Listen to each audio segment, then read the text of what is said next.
Imaginez une salle de marché à 3 heures du matin, à Tokyo, quand presque personne ne regarde les écrans. Les volumes sont ridiculement bas, les traders occidentaux dorment encore. Et c'est précisément à cet instant qu'une monnaie qui s'effondrait depuis des mois reprend soudain près d'1% en quelques minutes à peine. Ce n'est pas un hasard, ce n'est pas non plus un simple ajustement technique.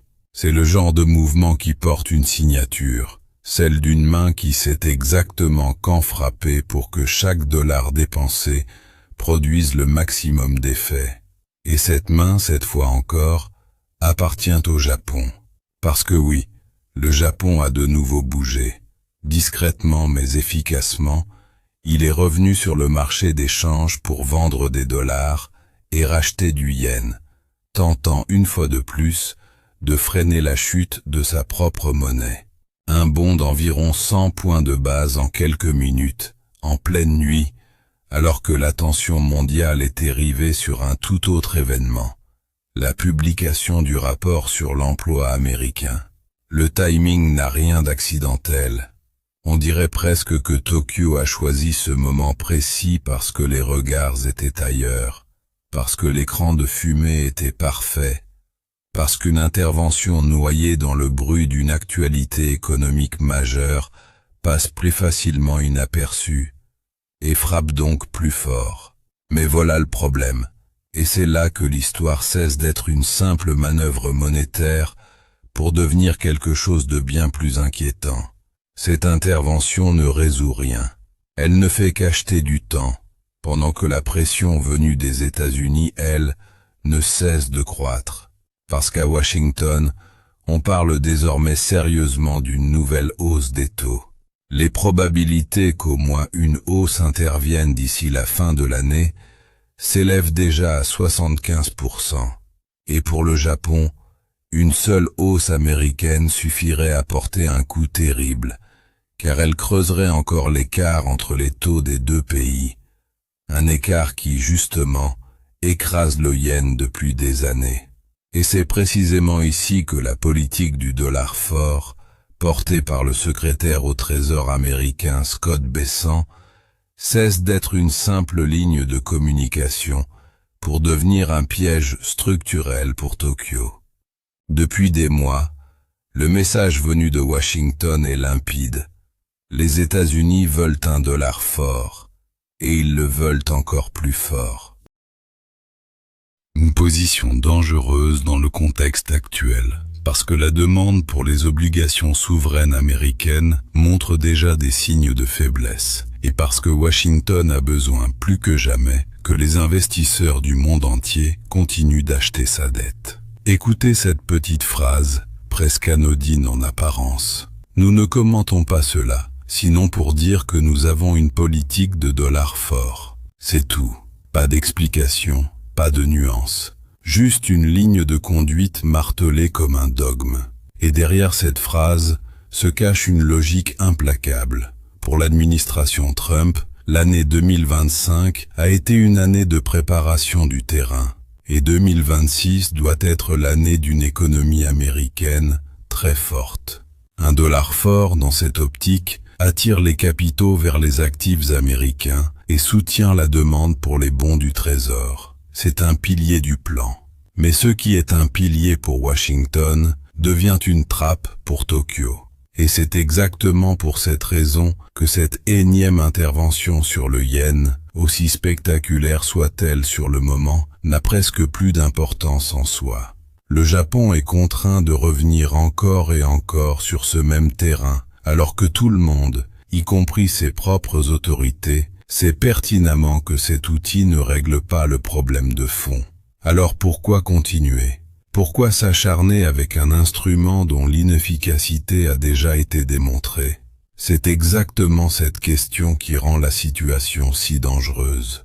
Lors de la dernière grande défense du yen, le Japon avait déjà dépensé environ 74 milliards de dollars, sans résultat durable. Même les grands médias financiers internationaux reconnaissent aujourd'hui que les interventions sur le marché des changes ne peuvent pas constituer une stratégie permanente. Et pourtant, le Japon continue. parce que les alternatives semblent encore pires. L'intervention n'attaque pas la racine du mal, mais elle achète un peu de temps. Et c'est précisément ce dont Tokyo a besoin en ce moment. Car un yen faible est en train de fissurer des pans entiers de l'économie réelle du pays. Les entreprises japonaises encaissent le choc de plein fouet. Le gouvernement subventionne les ménages pour l'énergie et les charges courantes, mais les entreprises, elles, ne bénéficient pratiquement d'aucune protection équivalente. Or, beaucoup d'entre elles dépendent de matières premières et de composants importés.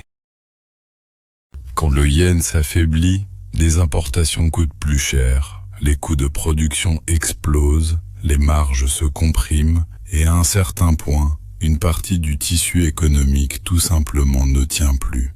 C'est ce qui explique la progression fulgurante des faillites liées directement à la faiblesse du yen. En 4 ans, le yen a perdu environ 15% de sa valeur face au dollar. Sur la même période, le nombre de faillites d'entreprises directement attribuées à cette faiblesse monétaire est passé d'un seul cas à 27. Et l'année n'est même pas terminée. Ce n'est donc pas une question de prestige ou d'image pour Tokyo. Ce n'est pas une posture. C'est une tentative désespérée de contenir une crise corporative bien réelle qui menace de s'étendre. Si la monnaie continue de plonger, ce sont des vagues de faillites et des pertes d'emplois massives qui pourraient suivre. Et lorsque ce processus commencera vraiment à se propager, les interventions classiques ne suffiront plus. Il resterait alors une option évidente, relever les taux d'intérêt. Et c'est précisément là que tout devient encore plus sérieux, parce que le marché obligataire japonais ne pourrait tout simplement pas encaisser un scénario classique de défense de la monnaie par la hausse des taux. La crise actuelle du Japon ne sort pas de nulle part. Elle est le fruit de décennies de contrôle de la courbe des taux, de taux ultra bas et d'un soutien monétaire quasiment illimité. Pendant longtemps, ce système a tenu, précisément parce que le coût de l'emprunt était maintenu artificiellement bas. Mais quand une monnaie commence à se briser, gérer un tel édifice devient infiniment plus complexe. Normalement, un pays qui veut soutenir sa monnaie relève ses taux. Des taux plus élevés rendent la devise plus attractive et donnent aux investisseurs une raison de la conserver. Mais le Japon ne peut pas se permettre une hausse brutale comme n'importe quelle économie ordinaire, car le poids de sa dette est déjà colossal. Le rendement des obligations d'État japonaises à 10 ans s'approche déjà des 3%. Et si un jour il fallait pousser ce rendement vers 6% pour véritablement enrayer la chute du yen, on ne parlerait plus d'une solution, mais d'une bombe à retardement budgétaire. À un tel niveau de rendement, le Japon pourrait théoriquement se retrouver dans une situation où la totalité de ses recettes fiscales serait absorbée par le seul service de la dette, 100%.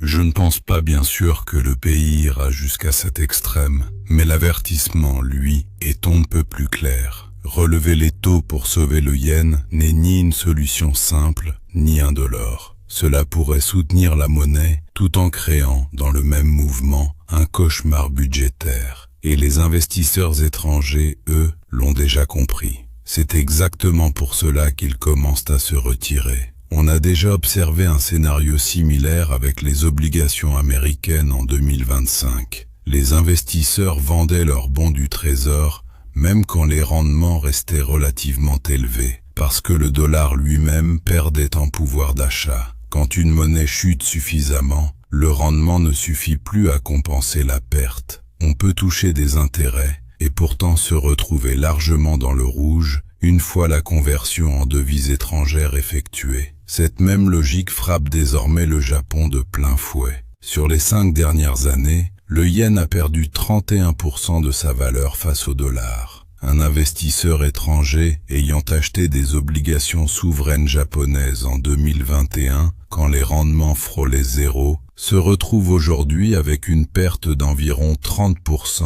en valeur dollar. C'est un choc extrêmement violent. Et après des années de fidélité aux obligations japonaises, les investisseurs étrangers commencent, un à un, à jeter l'éponge. Les traders internationaux viennent de se délester de plus de 19 milliards de dollars d'obligations japonaises, le plus gros volume vendu depuis 2023. Et ce chiffre pourrait bien être le point de départ d'une réaction en chaîne dangereuse. Parce que quand les étrangers vendent, les rendements montent. Et quand les rendements montent, les marchés s'inquiètent davantage encore du poids de la dette japonaise. Cette peur pousse encore plus de capitaux hors du pays, ce qui accentue la pression sur le yen, ce qui force Tokyo à intervenir de nouveau. Une boucle, un cercle qui se resserre à chaque tour. Et voici le piège dans toute sa cruauté. Si le Japon ne fait rien, le yen continue de s'effondrer. S'il relève ses taux trop brutalement, le problème de la dette empire. Et s'il continue les interventions,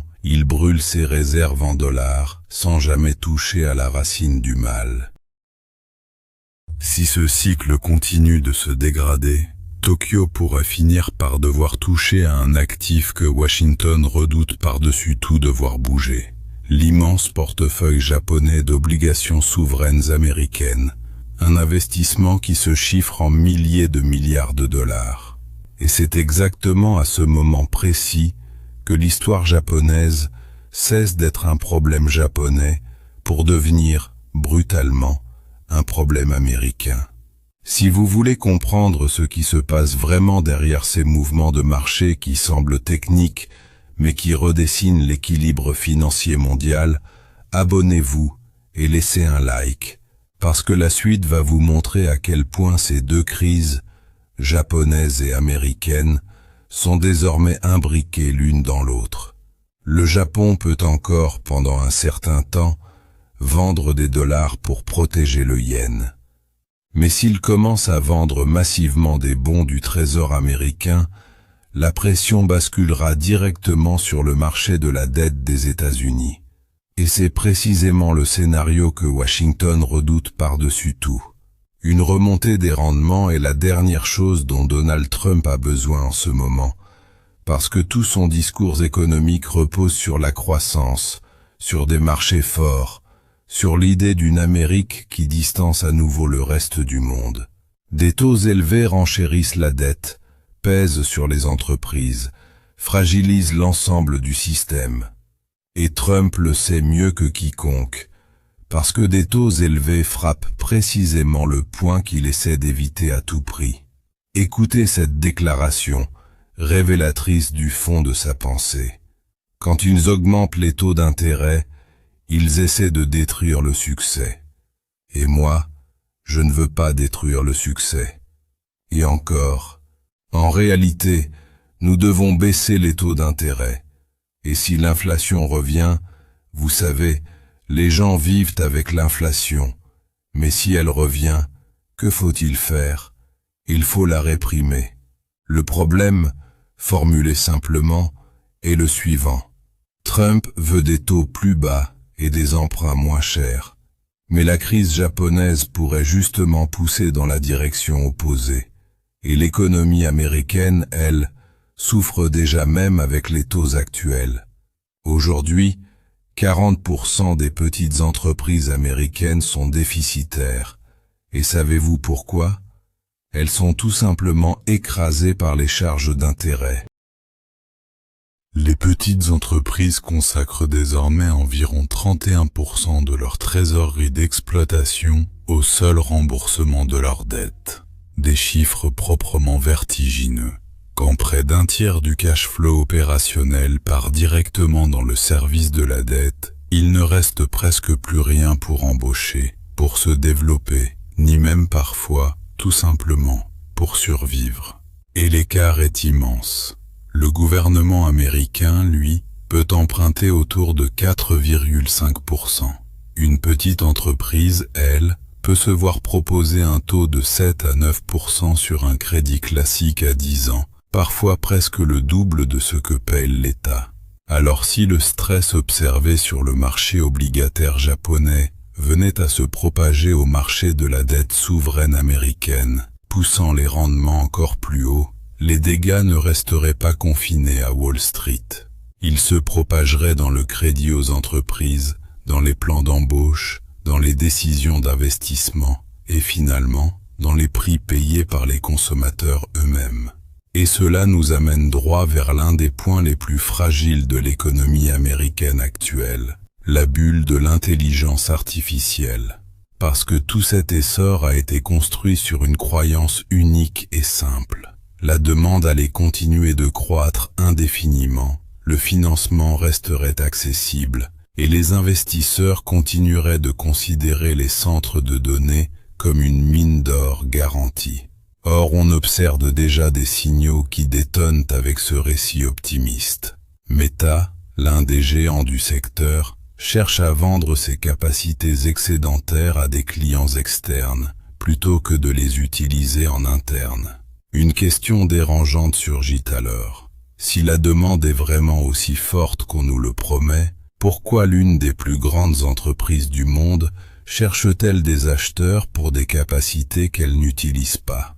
Puis Blackstone a fait un geste encore plus retentissant.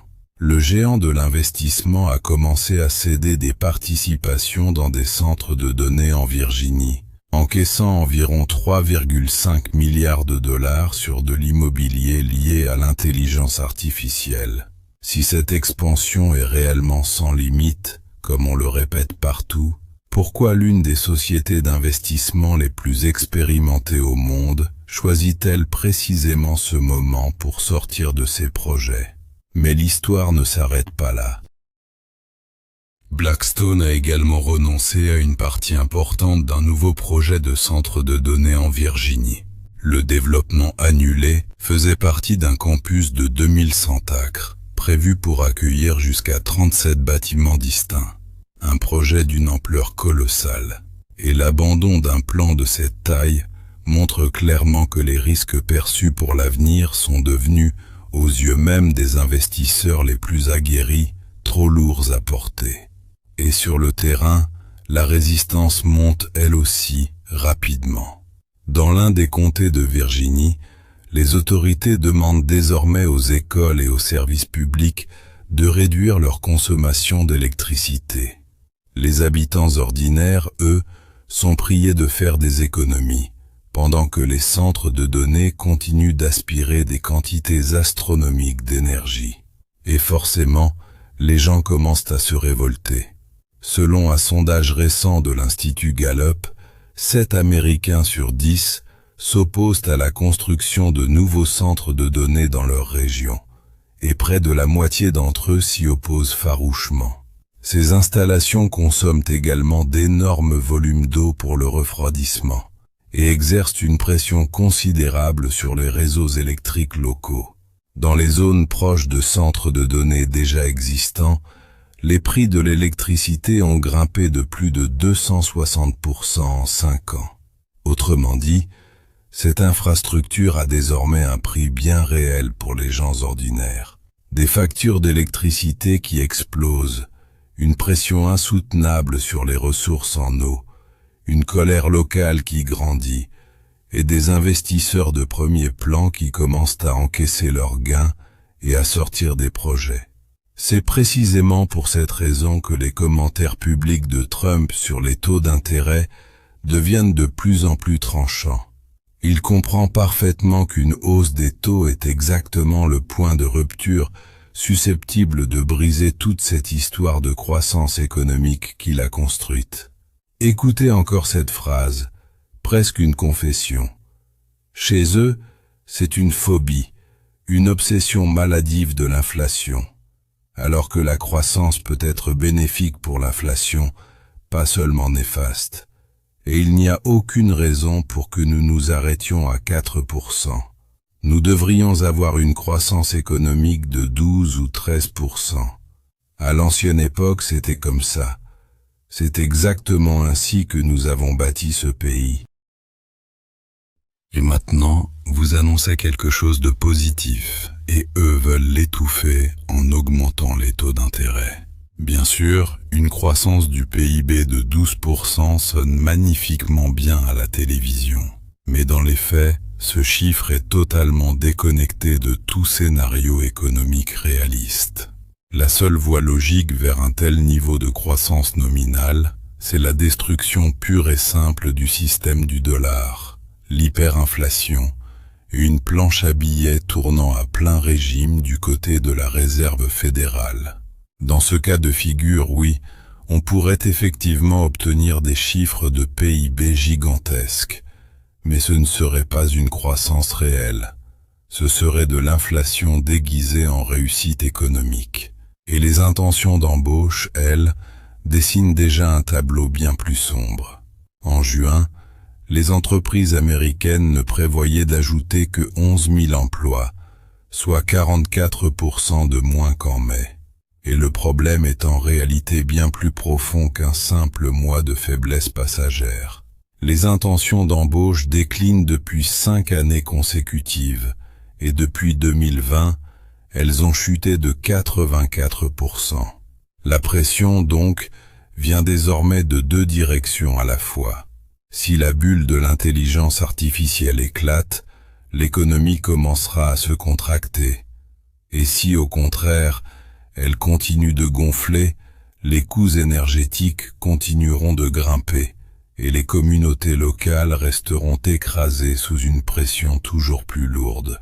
Pendant ce temps, le Japon continue de défendre sa monnaie, intervention après intervention, comme un pansement posé sur une hémorragie qui refuse de se refermer.